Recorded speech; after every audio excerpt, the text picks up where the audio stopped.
Olá para todos os amigos do canal, sejam bem-vindos ao novo vídeo que aborda um tema diferente e importante que afeta a vida de todos nós. Posso dizer ainda mais, que é responsável por muitas das mazelas que temos em nosso país. Mas antes, se você é novo por aqui, inscreva-se no canal, ative as notificações e clique no like para me incentivar a fazer mais vídeos como este. Vocês se lembram ou já ouviram falar do Gerson? Ele foi um jogador do meio campo, um craque da bola, que uma vez fez uma propaganda para uma marca de cigarros, em que fazia referência a uma regra de arbitragem para não aplicação de faltas, que é levar vantagem em um lance. Infelizmente, o que era apenas uma propaganda de TV criativa caiu como uma luva em aspectos culturais arraigados em boa parte dos habitantes da terra brasilis. Esses hábitos são: 1. A flexibilidade criativa para lidar com situações restritivas. 2. O chamado jeitinho brasileiro, um aspecto comportamental que remonta aos anos de colônia portuguesa, quando se iniciou e posteriormente ganhou força. Este hábito comportamental consistiu em tomar atitudes para escapar das leis e medidas da coroa portuguesa, que eram destinadas a bloquear, mas não foram capazes de impedir,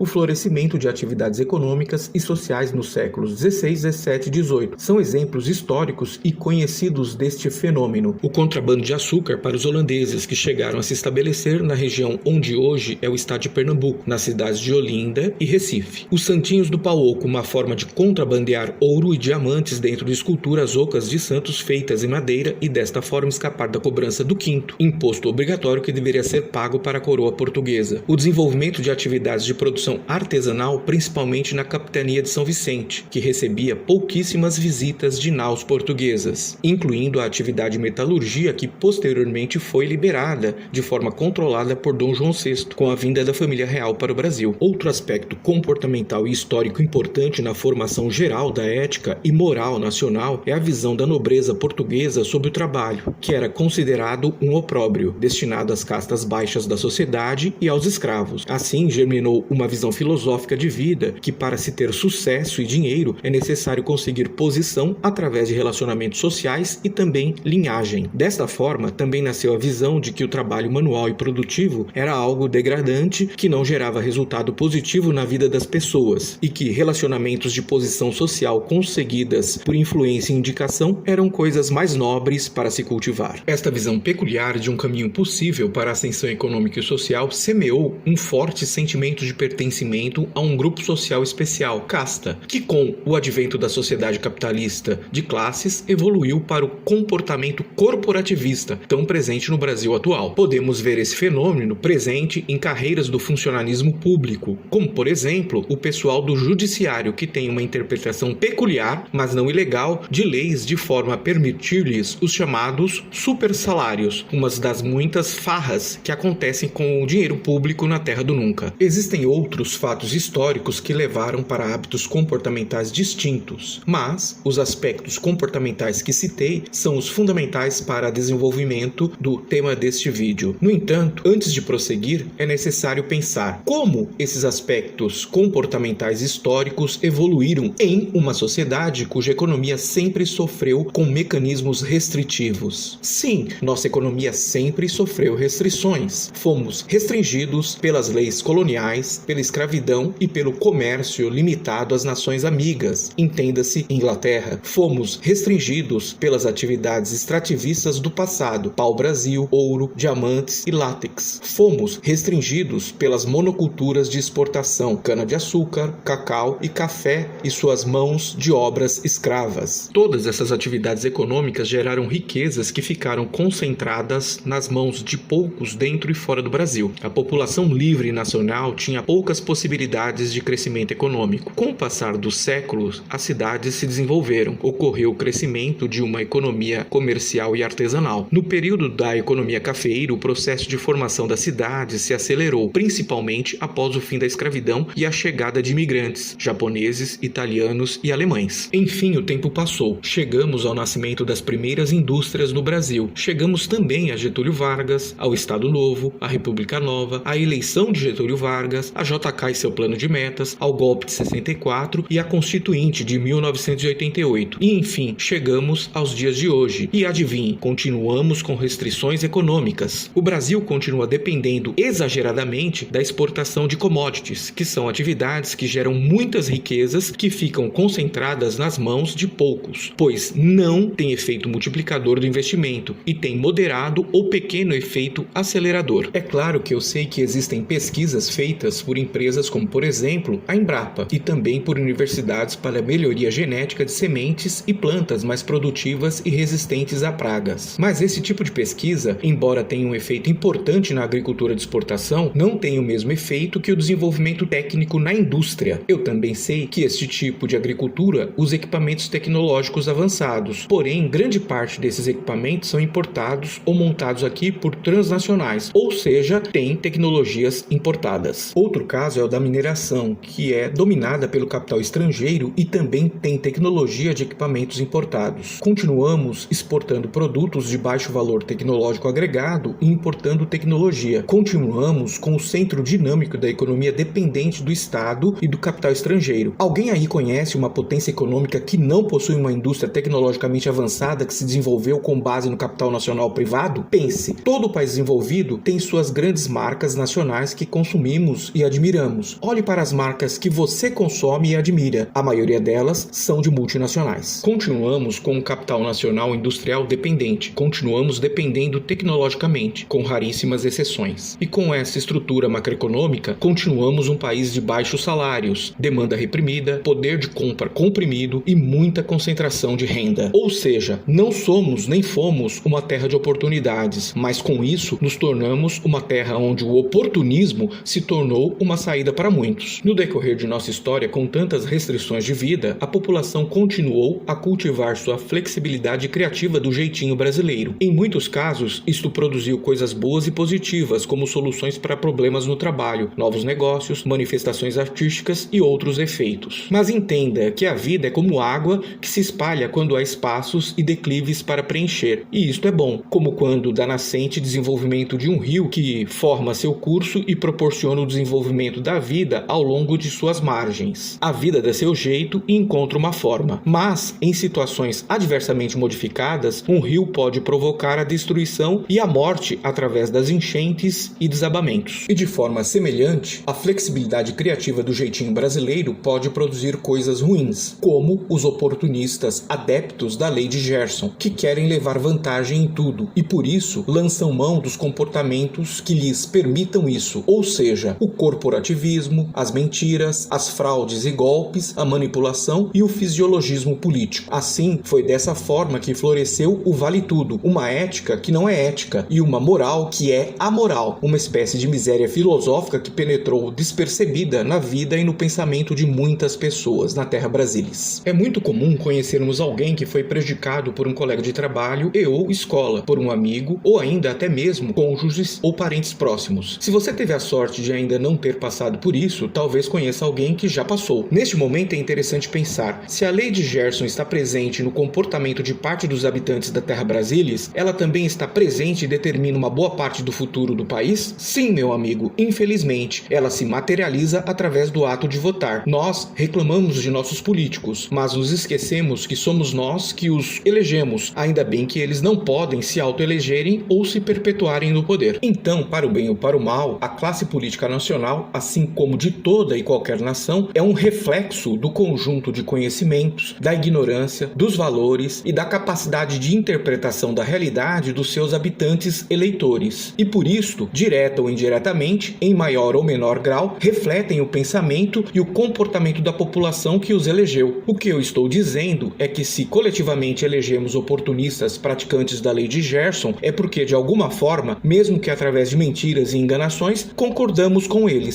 Se queremos ter um futuro melhor do que ser a terra do nunca, temos que combater a lei de Gerson e os seus comportamentos decorrentes: o corporativismo, as mentiras, as fraudes e golpes, a manipulação e o fisiologismo político. Como fazer isso? Buscar sempre boa informação, não apenas a que vai até você através da escolha de algoritmos. É a diferença entre escolher e ser escolhido. Procure sempre informação de fontes profissionais e sempre mais de uma fonte. Leia, estude no mínimo o suficiente para entender, de maneira geral, os assuntos que afetam a sua vida. Não necessita ser um especialista, necessita pensar e ter pensamento crítico. As pessoas que não querem que você pense, não querem o seu bem. Pare com os achismos. Parem de votar por razões absurdas, como por exemplo, a indicação do seu chefe, de um religioso, de um parente ou de outro político. Pare de votar em alguém só porque é filho de alguém ou porque é famoso. Exemplo, Exemplos: influenciadores digitais, cantores, artistas, jogadores de futebol, etc. Se informe e escolha você mesmo. Definitivamente fuja dos oportunistas das redes sociais. Avalie se seu candidato tem alguma história de vida que o habilite para ser um candidato que defenda determinada causa, como por exemplo, causa ecológica. Qual a origem do candidato? Ele trabalhou efetivamente na causa ecológica através de ONGs, associações, sindicatos, empresas, etc. Ele é graduado ou pós-graduado no assunto ou começou a defender este tema quando se filiou a um partido para se candidatar. Seu candidato tem vivência e conhecimento sobre o tema que defende ou é um atrasado de última hora que quer se sentar na janelinha? Fuja de defensores de obviedades vazias e que nunca detalham suas propostas, como por exemplo, eu sou a favor da família. Mas afinal de contas, quem é que iria se candidatar dizendo que quer acabar com a sua família? Entenda que os partidos políticos são agremiações que agrupam pessoas que pensam de forma semelhante, ou seja, tem uma linha de pensamento derivado de uma matriz filosófica que se desdobrou em uma ideologia partidária, e esta ideologia partidária deveria servir de base para a construção de um programa partidário que, por sua vez, deveria nortear os programas dos candidatos e as suas causas políticas. E isso não é um mal, pelo contrário, quando pessoas defendem ideias e estão associadas por essas ideias e pela forma de pensar e entender a realidade, elas acabam criando um debate saudável e benéfico para a sociedade em geral. As ideologias políticas são mal apenas quando são extremistas, tanto de direita como também de esquerda, e não se relacionam com formas saudáveis de pensamento, como por exemplo o arianismo nazista, o autoritarismo, o personalismo radical ou qualquer outra forma irracional e anticientífica de pensamento. Aliás, é muito comum o radicalismo ocupar espaços onde existe ausência ou aversão a ideologias partidárias saudáveis. Então, políticos que se apresentam contra a ideologia, na verdade estão mentindo porque se agregam a um partido que tem uma ideologia, a de culpar as ideias filosóficas pelas mazelas que eles mesmos criam. E qual é o pensamento que orienta as ações deste tipo de político? A de usar o poder político para se enriquecer de forma ilícita, geralmente roubando o dinheiro de nossos impostos. Essa ideologia, infelizmente, é a que move a grande maioria dos partidos da Terra Brasilis. E hoje, mesmo os partidos que tiveram origem em movimentos políticos e sociais saudáveis estão contaminados por políticos oportunistas. E prestem atenção, o modo de pensar da lei de Gerson se manifesta claramente através destes comportamentos. Fisiologia: agir apenas em prol de seus interesses pessoais. Mentira e fraude: usar redes sociais para espalhar desinformação e falácias que contradizem os fatos reais com a finalidade de manipular pessoas. Manter-se no poder utilizando-se de meios ilegais. Atacar a ciência e cortar financiamentos de ensino e pesquisa. Atacar jornalistas e a imprensa oficial. Quando alcançam o poder, esses políticos costumam, de forma geral, desmontar e destruir processos das instituições públicas, sendo que seus alvos principais são a educação. Eles dependem da ignorância do povo para sua sobrevivência como políticos, e órgãos de fiscalização e controle. Não divulgar dados públicos destroem a transparência. Interferir diretamente em instituições que produzem estatísticas econômicas e sociais. Interferir no judiciário. Criar leis e dispositivos legais que facilitam a corrupção e impunidade. Exemplos: orçamento secreto, emendas PIX e emendas do relator, que são variantes do mesmo absurdo. Utilizar o medo injustificado de algo para controlar a sociedade. Nomear parte de seus amigos e parentes como assessores, secretários e ministros, deixando questões políticas e técnicas de lado. Criar factoides e digressões constantes para desviar a atenção da imprensa e opinião pública. Acreditar tudo que dá errado por culpa deles mesmos ao inimigo, mesmo que este inimigo não exista. Então, meus amigos, querem ter um futuro melhor? Fujam desse tipo de político que hoje, infelizmente, pululam o Congresso Nacional. E por último, aprendam que achismo é diferente de fato e opinião é diferente de análise com base em dados reais. Se este vídeo agregou algo para você, clique no like, compartilhe, se inscreva no canal e assista aos demais vídeos. Obrigado e até mais.